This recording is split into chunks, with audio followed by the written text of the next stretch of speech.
guys, it's Marissa from Imagine This, and today we are going to be going over Art 2 and Art 3's lesson for the week.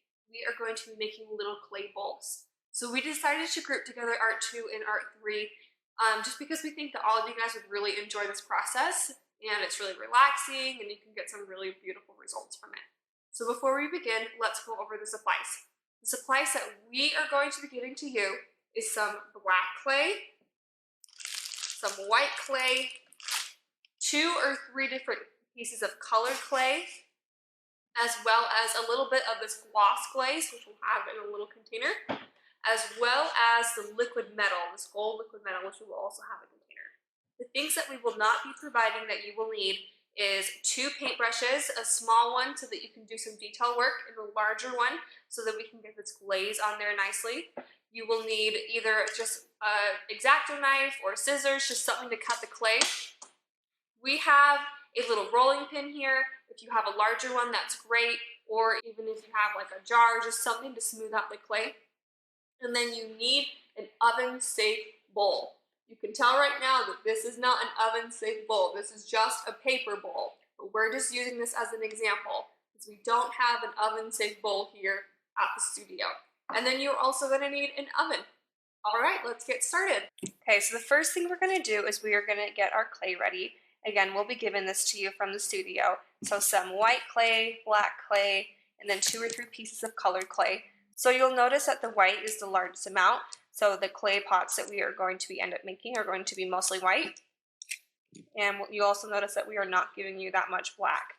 So I'm going to go ahead and open up these colors. And when we give these to you, we'll probably only give you about half amount this size. Something like that. Okay, so this is what it will look like when we actually give these to you. So the next thing we want to do is I'm taking my exacto knife, or it can be a kitchen knife or scissors, and I'm going to chop this up into probably about 4 pieces each. Little cubes here. Same with the black. And I'm going to take a big chunk of white, cut this up as well. So what we're going to do now is we are going to take the clay. It might be a little bit cold, so we might need to warm them up in our hands. We are going to make a bunch of snakes with this. So just give me a minute, and I'll make some snakes. Okay, so now I have all of my clay in these little snakes. You'll notice that I actually chose not to use all of these. This is when you can start making these decisions of what colors you want to overwhelm your bowl, or if you want it to be mostly purple or mostly pink, whatever colors you have. I decided that I want mine to be mostly white and just have a couple of streaks of the purple and gold and black in it.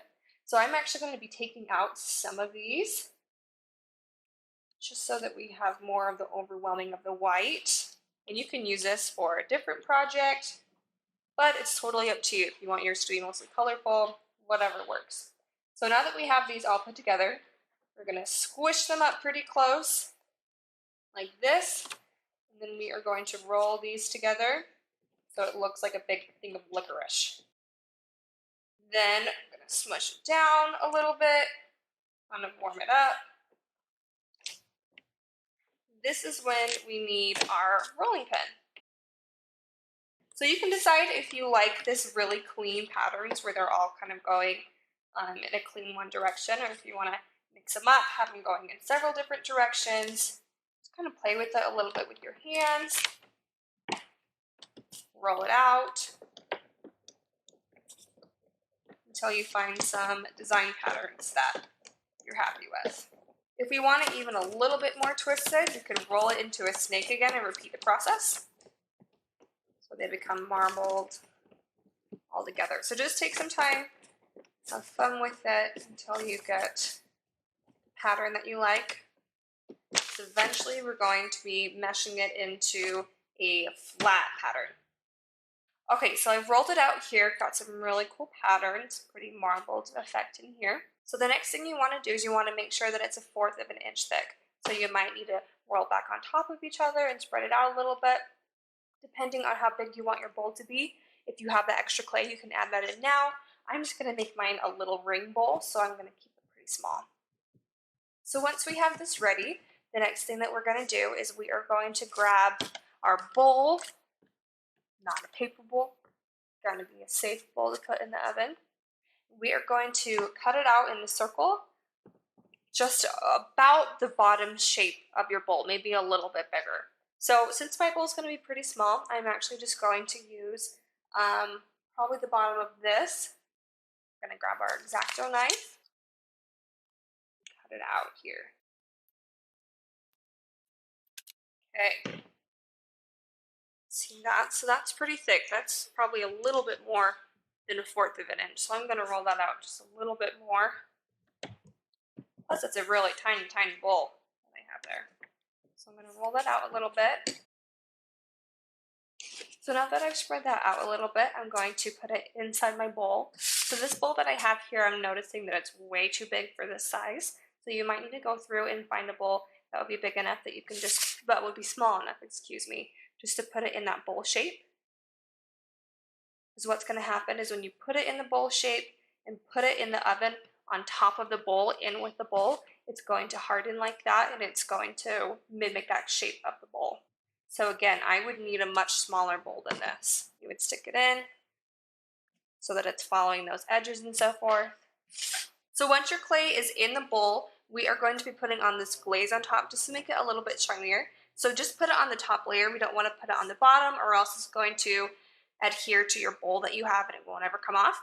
So just make sure that you do it to a point where it's not too thick, not too runny, just nice, and one coat is enough. And then just be aware of those edges so that it doesn't totally stick to the bowl that you are sitting it on. So you can let that dry for a minute and then you're going to put it in your oven. We'll have the instructions in the comments below, but it's going to be at 275 for 15 minutes. So once that's out, grab the bowl, the actual bowl that you're using, and then your clay bowl that's inside of there. You're going to get that with your mittens just to make sure that you don't burn yourself.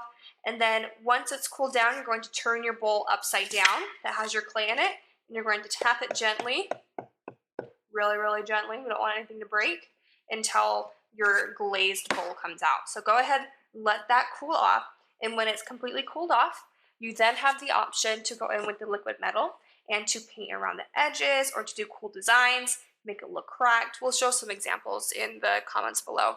So have fun doing that, whether it's a late Mother's Day present or just a little bowl for yourself, whether it's holding erasers for art supplies or jewelry. We hope that you have fun. Thanks.